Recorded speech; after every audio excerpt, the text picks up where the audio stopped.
Well, if it's so good, Hector, how come everybody's not doing this? Well, Martin, that's a good question.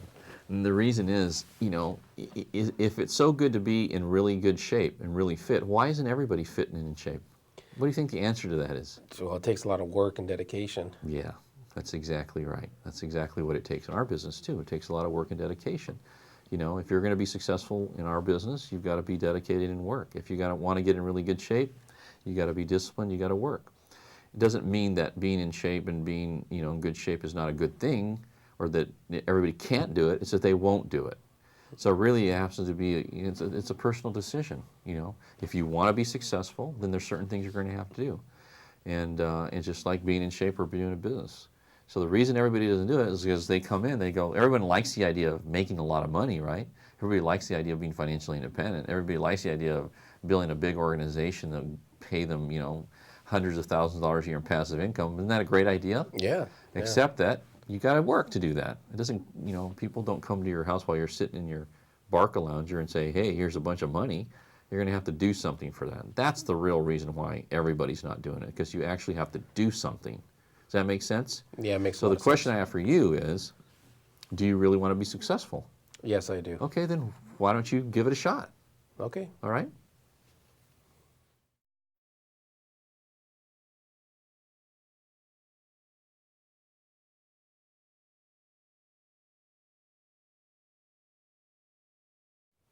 Well, Hector, it sounds good and all, but how you doing?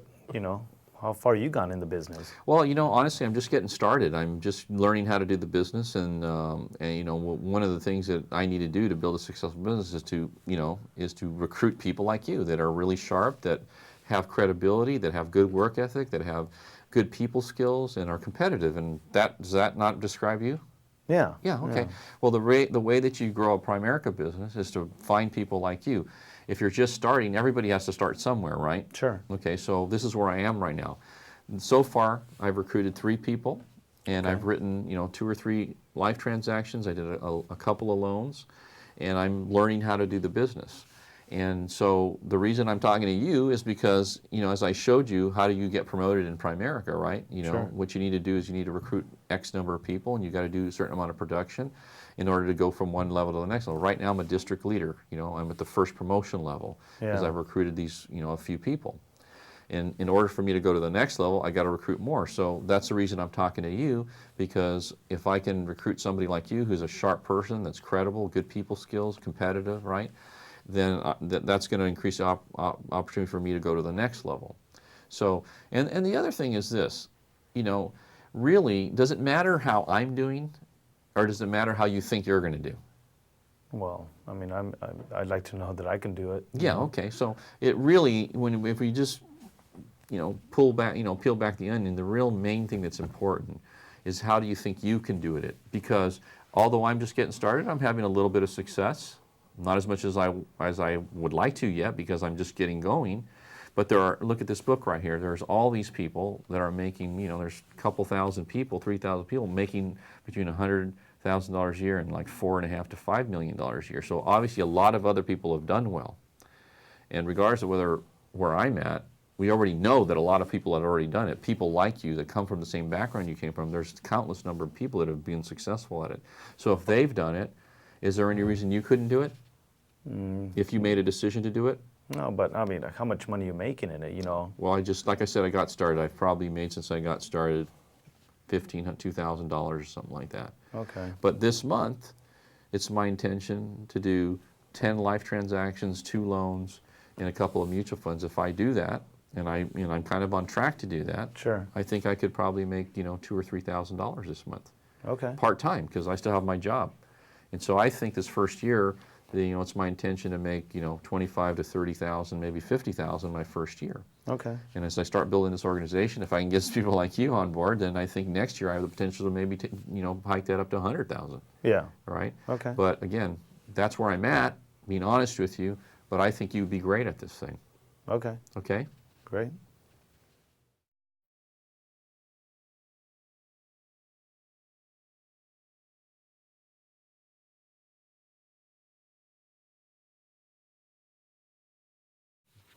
Well, Hector, the company looks good. I mean, solid company. What you do for families is good, but I don't know. I'd like to just think it over a little bit. I need some time. Okay. You know, when somebody says they need to think it over, Juan, especially if they've seen it, you can see that our company is really fantastic. Sure. Tons of credibility with Citigroup as our parent company, et cetera, right? Yes. You can see from the examples of what we do for people, what we do for people is pretty fabulous, right? Yes. I mean, we make very, very significant differences in people's financial lives. And then the compensation, I mean, come on, it's kind of almost ridiculous how good it is, right? Yes. Okay, so, you know, you say yes to all those three things, and then yet you're saying, I want to think it over. When somebody tells me they want to think it over, what they're really saying to me generally is, I'm not sure I can do this. Is that kind of what you're feeling like? Are you kind of a little bit hesitant on whether you can do the business or not? Yeah, I'm not, I can't see myself doing this type of business. Okay, so that's really the issue. The issue is not that you don't think the business is great and the opportunity is great. It's really you're not sure about whether you can do it or not. Yeah, I'd like to think if I could even do something like this. Well, first of all, of course you can do something like this. You know, you're a sharp guy. You're college educated. You're a very bright guy. We have people that have no college. I mean, you know, one of the top guys in our company is a guy named Rick Susie, and Rick, you know, he didn't go to college at all, right? And he's making, last year made $2.6 million. We got another guy named Chris Howard, same thing, was an he was an electrician, never went to college, made $1.2 million last year. I mean, there's a lot of people like that in our company. Sure. So these are people with no education that started our business, they're multimillionaires today. So if these people with no education and you with tons of education, a really sharp guy, you know, come on, you can't look at with me a straight face and say, these guys could do it, but I can't do it. Yeah. That doesn't make any sense. Yes. Of course you can do it. Of course you can be great at this thing. Of course, you just have to apply yourself. Okay. Look, okay? All right, let's get started. Let's give it a shot. All right, let's All try right. it.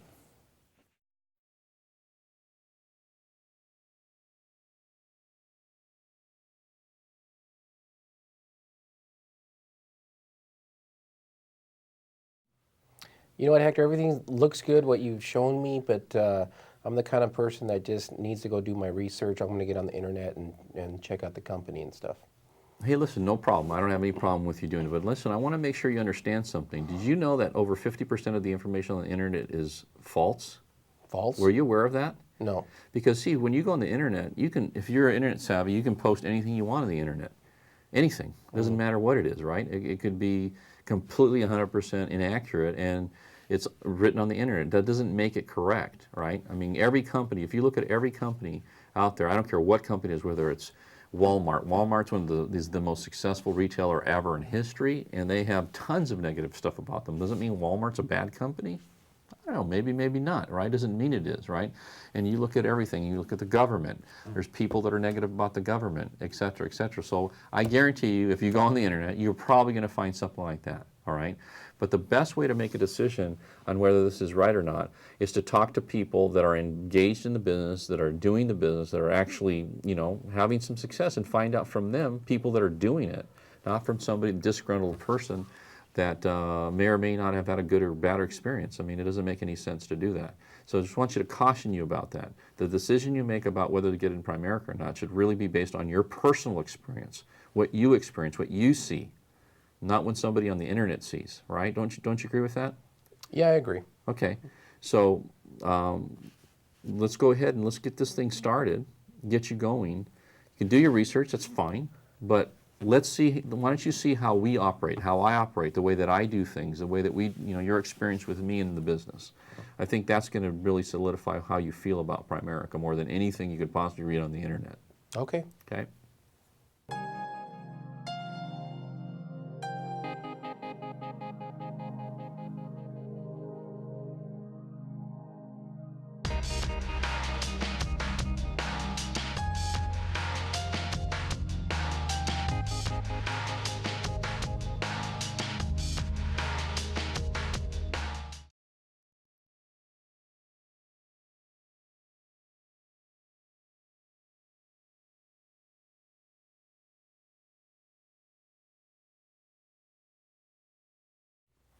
You know what, Hector? Everything's good, and I did this to help out Juan with his training and everything, but I think we're okay right now. We don't need to do an analysis at this point. Maybe later on we'll do something. All right, Martin, you told me earlier, and I talked about this, talked this repeatedly during the presentation, that you felt it was important to have a plan, that your family's financial future was the most important thing to you. and you currently don't have any kind of a plan, and now I'm offering you a plan that's going to allow you to retire much sooner than you're on pace to retire. It's going to allow you to get out of debt a lot sooner than you're scheduled to right now. Going to create a lot more options, better savings, rates of returns, everything's going to be improved. And now you have a chance to do that, and it's, there's no charge to do that. It's complimentary. And on the one hand, you're saying, I want to improve my financial life. On the other hand, you're saying, I don't want to do this. I'm like kind of lost. I don't really quite understand that thought process. Could you help me out? Yeah, you're right.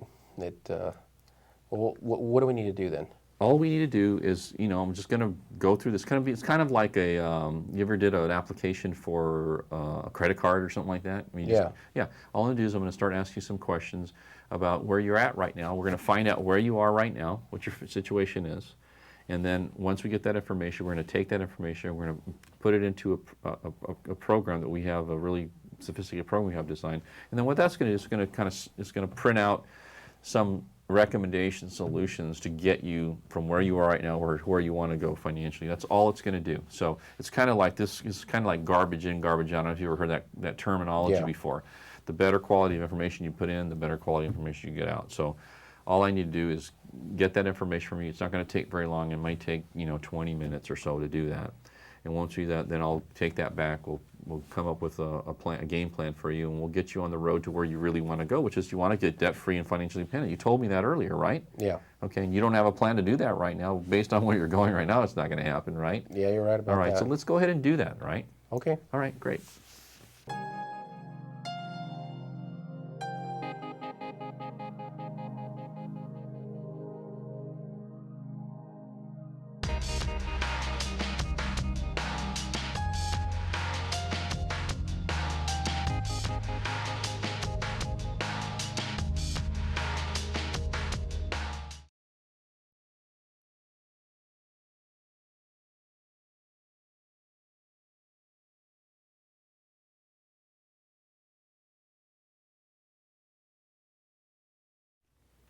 Well, Hector, thanks for showing me what my needs are in terms of the life policy, but I just kind of want to think about this. Biv and I need some time to think about this. Okay, I understand that. One of the things that, when I talk to you about the need for life insurance, because you don't have any right now. Yes. Right now, you're making $100,000 a year. That's about $8,300 a month that you're bringing into the family every month, right into the household. Biv's making $60,000. That's about $5,000 a month that she's bringing in. And you don't have any protection right now. You have 2 young children. You've got a mortgage. You've got all the other obligations that go along with running a household and a family, right? So remember what I said, the reason for the life insurance, okay, it's important that you understand it, is to replace the income. So you're a father, you're a husband, and you're a provider, right? Yes. Okay, you've got those 3 things going for you. So all of a sudden, you have your $8,000 a month coming into the household. You die, boom, that's gone. The problem with that, Juan, is that you've got the mortgage, you've got to feed your children, you've got everything else, right? From utilities to insurances to tuitions to et cetera, all those things. They don't stop, and they're not going to stop, right? So right now your family's in a kind of precarious position, and you told me earlier that protecting your family and providing financial security for your family was the most important thing to you in your life. But now you're saying you want to think about it. To me, I'm kind of lost here. I don't understand the concept of you want to do the best thing for your family, but then you want to think about doing the best thing for your family. I'm not sure which one it really is. Well, it's just, I guess I can't see me spending something like, on a monthly basis for like a life policy. Well, the terms of spending have to do with your belief in the benefit of it and what it does for your family. So if spending $160 a month automatically replaces $8,000 a month of income to your family, that doesn't make sense to you? Well, yeah, I guess. Because right now, what are you spending on your homeowner's insurance a year? On a yearly basis, about $550. $550, so about $40, $45 a month or so. Yeah, Okay, right around there. and then your auto insurance, what are you spending on that? Wow, about $2,000 a year. A year. So about $160 a month. Yes. So you're spending $160 a month for a vehicle that's worth $50,000 or less, probably, right? Less than that. Okay, so you're insuring a car that's replaceable. Yes.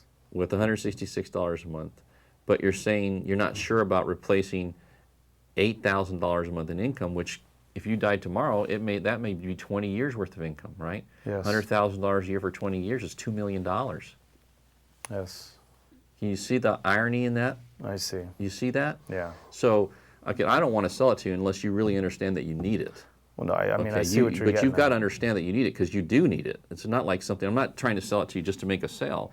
I'm trying to get you to see that you really need to do this if you care about your family, if you want to make sure. So, look, if you, like I said this to you before, but if you die, the challenge with that is it's a huge loss emotionally to your family. Yes. Come on, you know that, right? If Biv died, would that not be a huge emotional loss? Yes. Imagine you lose somebody you care about and love, and then on top of that, you put a financial burden on top of that. Yeah. Does that make any sense if you could avoid that, to let that happen? Yeah, you're right. Yeah, okay, great.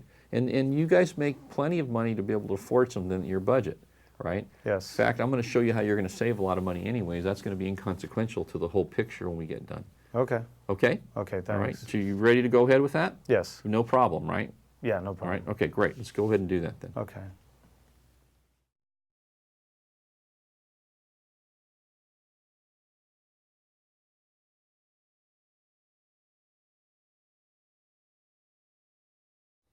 You know what, Hector? Everything looks good. I'm so glad that you let me know about this policy, 'cause I want to get rid of it as soon as I can. But let me, take some time and really, look over your proposal, because I don't want to be making the same mistake again that I made last time.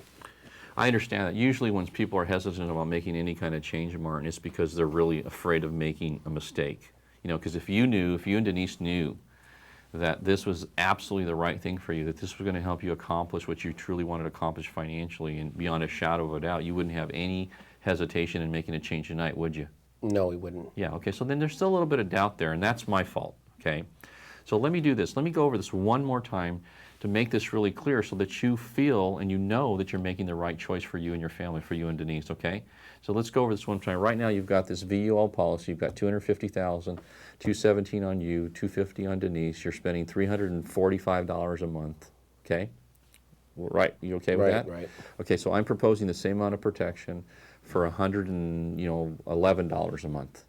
Okay, so we're going to save you almost $300 a month. Does that seem like a bad decision so far? No. No. It So a sounds good. $300 a month saving.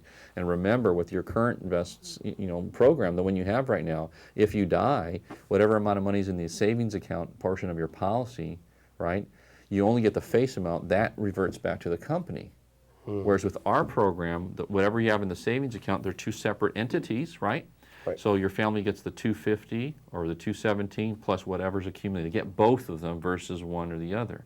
Remember, the other thing that's really important is that, so that's good too, right? Yeah. So the other thing that's important is that with your current policy, if you need to take money out of your account for any reason, they have 6 months to give it to you, right? Yeah. It's in your policy, and they're going to charge you interest to take that out, and then whatever you take out is going to reduce your death benefit. Whereas with ours, you don't have to borrow it. There's no interest to pay. If you take any money out, it has no effect whatsoever on the death benefit because they're completely separate. Not to mention the rate of return in the investment, investing it yourself is much better. Another thing that I want to point out to you and I want to remind you about too is that by investing that difference in a qualified account like an IRA or your 401k, you get to deduct all of that from your income on top of that. You get to deduct it, where here you don't get to deduct anything. So you get a tax savings as in addition to not having to borrow, in addition to getting that, in addition to you dying, in every way, shape, or form, it's better. Can you see that? Yeah, I could see that. I mean, it's right here in black and white. Yeah. So if you're looking at this in black and white, you see all the pros and all the cons. You can see that this is a really good decision for you and your family, right? Yeah. It's going to benefit your family. Can you see that? Yes. Okay, so can we go ahead then? Well, let me talk to my agent and then find out, my brother-in-law, because he sold it to me. I want to know why he sold it to me. Okay, so we already talked about that earlier. Remember I said, if he sold it to you, does it really matter why he sold it to you? He's an agent, and he could have sold you potentially a term insurance policy and proposed what I'm proposing. He didn't do that, though. Yeah. He chose not to do the very best thing for you for whatever reason. I don't know him, okay? All I know is he didn't. It's kind of like if you're going to go, if a dentist pulled out the wrong tooth, right? Would you go back to that and revisit that dentist so you can pull out another tooth? No way. No, No you way. wouldn't do that. That's crazy, isn't it? Right. Yeah, So, you're right. You're right. there is really a reason that you need to talk to him. No, Other than let's you just might, go ahead you and want do to, punch him or something. Yeah, I don't probably. know, right? But other than that, there's no reason to, right? All right, let's go ahead and Let's do it. do this. Come on, this is the right thing. You know what it is. It's in black and white. It's clear as day here. Okay. All right, let's go ahead.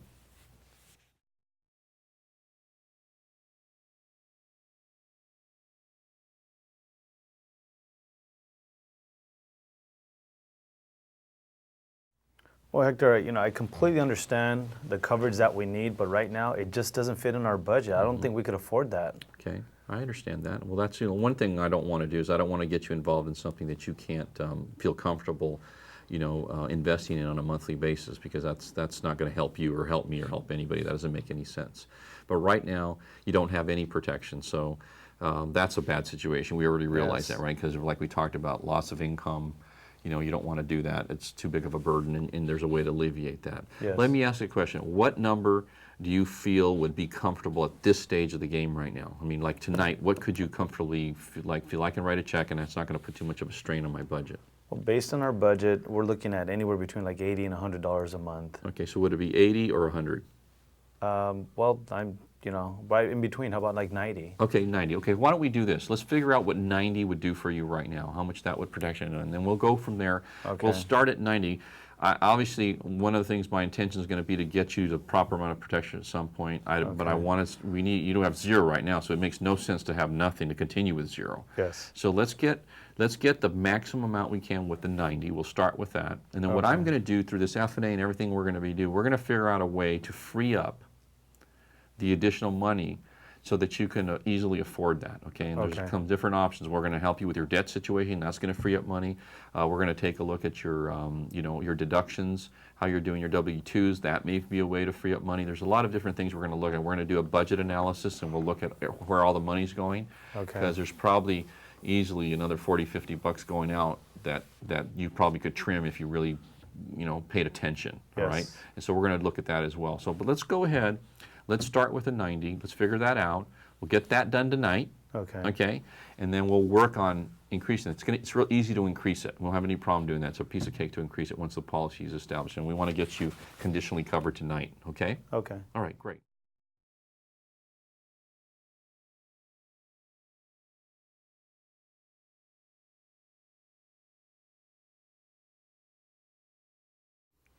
You know what, Hector, we're pretty young and we're healthy right now, and I just don't really see a big need for it right now.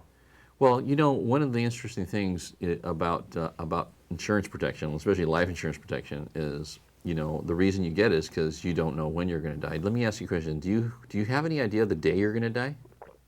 No. Huh? No, I don't. You don't know what that day is, do you? No. All right, there's no way of knowing that, because if you knew the day, you'd go by it the day before, right? Right. Okay, but we don't know that. I mean, anything can happen. There's people that die when they're 15, 20, 25, 30, all different ages, right? There's a lot of different ways. So the reason for the insurance, again, it's really important. I don't want to sell you something that you're not going to feel comfortable with, you're not going to own. You've got 2 young kids right now, right? And even though you're young, you still have 2 young kids. And, in addition to being a father and a husband, you're a money machine to your family. And right now you're making about $5,000 or $6,000 a month. Every month that money's coming into your family, all right? And Denise is working at the bank, which she makes about $2,000 or $3,000 a month, right? Okay. So if you're making $5,000 a month, if something happens to you, if you die, I mean, you're in a truck all day, right? There's a potential for getting in an accident. And, I hope that never happens, and it probably won't happen, but you never know, right? You're in a truck all day. If all of a sudden you're gone, right? That $5,000 a month income to your family is also gone. It's history, right? So now your 2 kids, who you love very much, right, and your wife are going to have to live on $2,000 or $3,000 a month. Right now they're living on $8,000 a month. So how's that going to be for them? It's going to be very difficult. It's going to be rough, right? Yeah. It's going to be rough. So you could avoid that. You're a young person right now. It's like $68 a month to take care of that. You're going to tell me for $68 you're going to risk your family having to suffer financially? No. Right? Doesn't make any sense, right? No, it doesn't. Okay. So let's get this done. It's a right thing. You need to do it. And the whole point of it is to replace all of it. What we're going to do is we're going to get you investing money too. We're going to get you saving money. My intention is to help you make a lot more money than you're making right now. You want to do that, right? Absolutely. So if I can help you start making an extra $1,000 or $2,000 or $3,000 a month, this $68 it's pretty inconsequential, right? Right. All right, let's get busy doing that then, all right? Okay. Okay, good.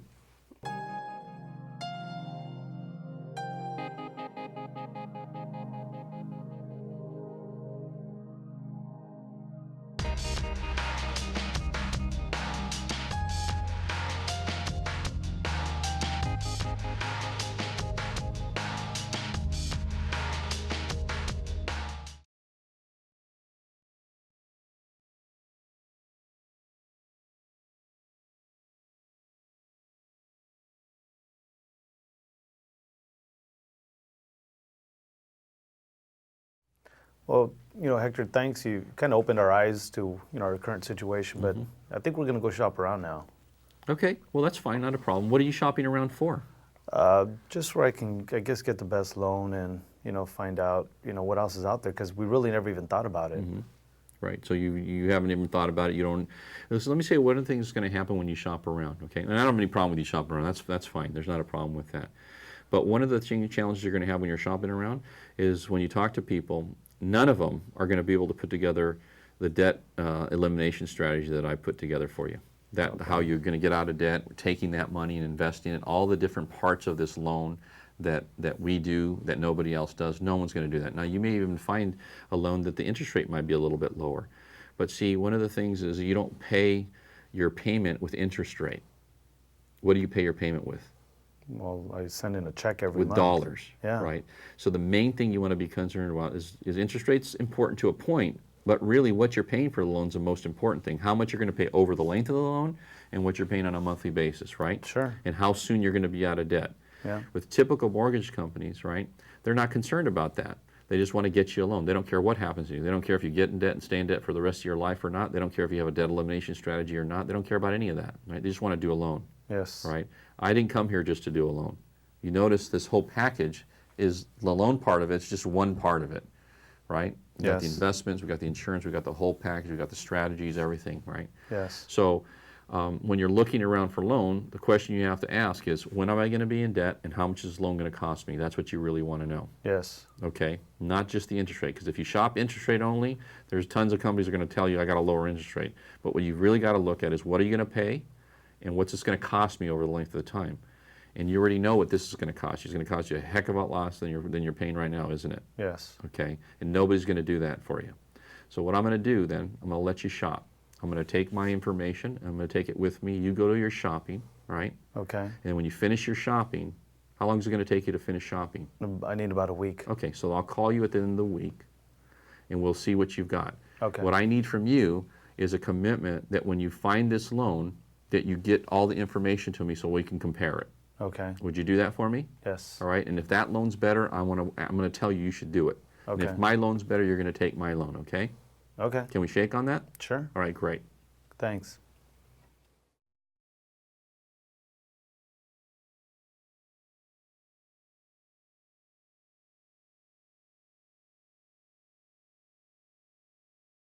You know what, Hector? The loan proposal looks good. It's just your interest rate's way too high, man. How high is it? How much too high is it? Well, I'm paying 6, and you're proposing like a 7.5. And so how? And you're paying. What are you paying a month on your payment? Your total, all your debt payments right now. like 2,500, Okay, and so what is it going to be with us? like 1,800. Okay, so is that more or less? Well, I'm paying more. Yeah. So you'd be paying less with my interest rate. Yeah. So is interest rate is really the issue? Do you need a lower interest rate, or do you need to pay less per month in dollars? I guess less dollars would be better. Yeah, because what does it matter if the interest rate's 20% and ours is 20 and it's 10 or it's 8 or it's 6? You pay your loan with what? With dollars, With don't dollars, you? yeah. You don't pay it with the interest rates, right? You pay it in dollars. And the most important thing is, how much is it costing me and how much is it going to cost me over the length of the loan? That's the real question, not the interest rate. Interest rate is not the issue. Yeah, Would you're you right. agree with that? You're right. Because it's in black and white here. This is what you're doing right now. This is your interest rate. This is when you're going to be out of debt. This is what your cost is. And this is it if you make a change. Okay. And that's pretty clear, right? Yeah. Are you comfortable with that? Yeah, I'm comfortable with that. All right, great. All right.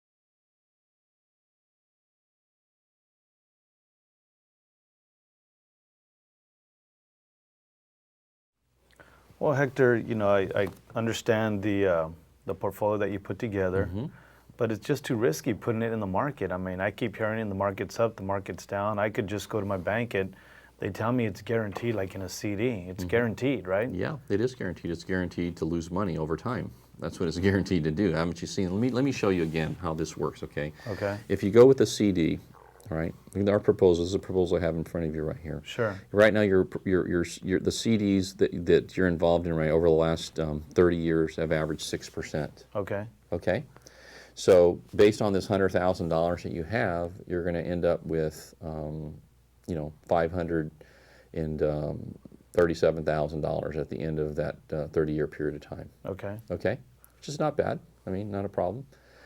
But if you would have invested it where what you say is it's not guaranteed and it seems a little more, risky or Yes. aggressive, however you put that, Yes. this particular thing ends up at, $3 million. Wow. Okay, so the difference is $2.5 million. Yes. Okay, so which one to you is more risky? Well, I mean, if I have the potential to earn, $2-3 million, and I mean, yeah, it's Or risky. the potential to lose $2 or $3 million if you stay in what you're in, True. right? True. You're going to lose that potential income if you stay where you are. Yes. So what's more risky? Staying where I'm at. Yeah, Yeah. isn't it? Yes, Yeah, absolutely. you can see that, right? Yes. Because the quality, think of the difference. A big thing you have to think of is if I have 500 or I have 3 million, what's the difference in the quality of life at retirement with 5 versus 3? Oh, well, there's a huge difference. It's completely obvious which way you need to go, right? Which Yes. decision you need to make. Yes. The reason you want to go with what we have to offer in the portfolio and the diversification of this investment is what affords you some level of, risk reduction, Yes. if you will, right? That's what it does. That's the reason for the multiple, in mutual funds that we're going to use to Yeah. offset that fear you have of risk, right? Absolutely. Right. And so all we have to go on when we make any kind of decision or choice about anything that we purchase, whether it be a car or whether it be an investment, is how has that company performed in the past, right? Yes. How has it performed in the past? Like, I don't know, what kind of car do you drive? I drive Tahoe. It's a truck. Tahoe. Why did you choose a Tahoe? Well, for the size, for my family, feel secure, and I have 2 kids. I want a good, solid Safe car. Yeah, Yeah. safe car. And reliable, Reliable. Yeah. has a good track record, Yes. right? It's not, they don't produce a bunch of lemons, Yes. right? Well, the same thing as investments. You look at their track record. How have they done in the past? And this is what I'm showing you. This is how it's done in the past. I didn't make this up. This is actually what happened. Yeah. Okay? Okay. All right? Okay. Thanks. Great.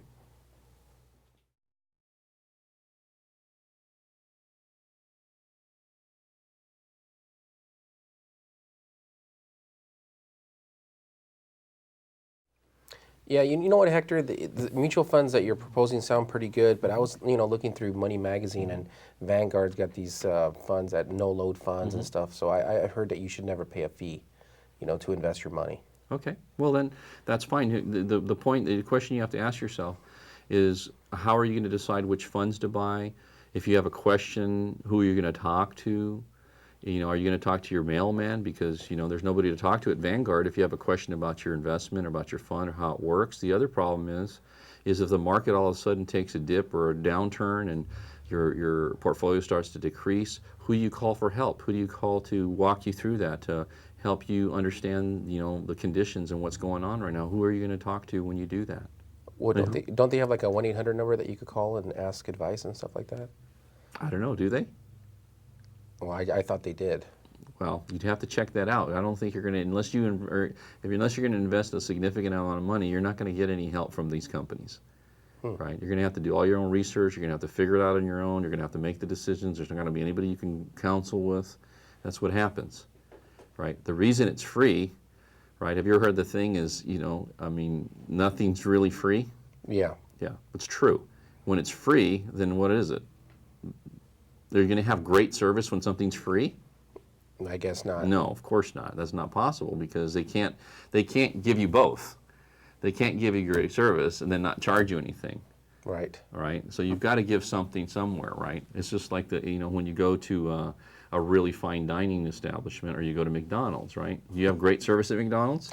No. No, the experience is bad, right? And you Yeah. don't pay much for it. But you go to a really great restaurant where the food's fabulous, right? They have a chef and great service, but you got to pay for it, Right. right?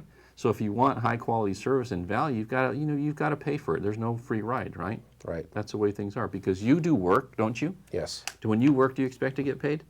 All the time. Yeah. Of course you do. So I'm going to do a lot of work for you. I'm going to find the funds for you. I'm going to put the portfolio together. I'm going to answer questions.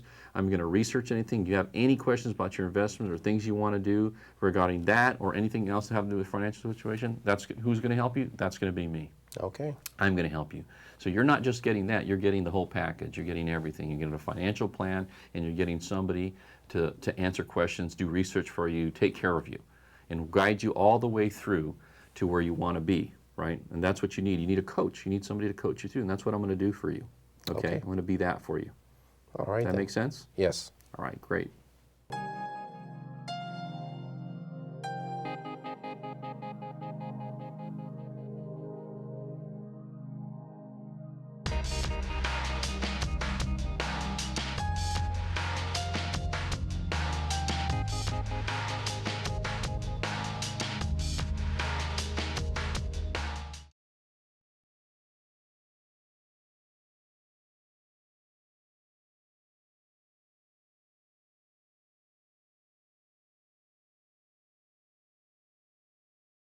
All right, guys, that's the conclusion of overcoming objections. There may be some other objections that come up. One of the things as you look at this video or you listen to the audio portion of it, pay attention to the questions I ask.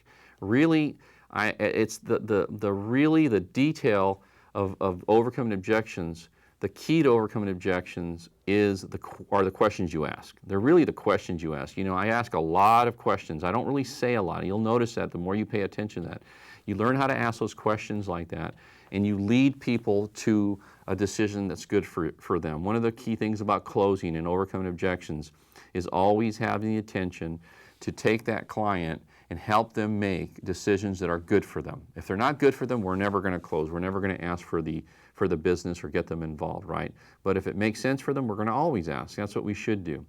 So overcoming objections is really an issue of asking questions, asking the appropriate question. You learn how to do that, you're going to be really great at overcoming objections. I would recommend that you listen to this or watch this repeatedly over and over and over. You're going to hear these objections come up throughout your primary career. The more appointments you go on, the more likely you're going to hear one of these objections. What you want to do is you want to get to the point where your ability to answer them is reflexive, just like I did. And you can get that good. It's going to take repetition on your part. You should probably listen to the audio portion of this 100 or more times, maybe 200 or 300 times, Depends how good you want to be. If you want to be really good, if you want to get like I am, I've been doing this for a long time, right? I'm really good at this because I've done it over and over and over again. And you can get that good too. Couple that with watching it and then your own personal experience, you're going to be amazed at how effective you're going to be. The one thing I've discovered, the thing that stands between us and wealth in Primerica is really our ability to overcome people's objections and their areas of concern and to teach other people to do the same thing. You get really good at that and you're going to be amazed at how fast you can grow this thing and how much success, how much money you can make and really how much money you can help others make in doing that. So have a great time closing those objections, overcoming them, because it's fun. Once you get good at this, it's like a game. It's like a game. It's always been like a game to me. I always enjoy the process because when they come at me, I just relish that. It's fun to see how good you can be at overcoming objections. This stuff works. Practice, drill, rehearse.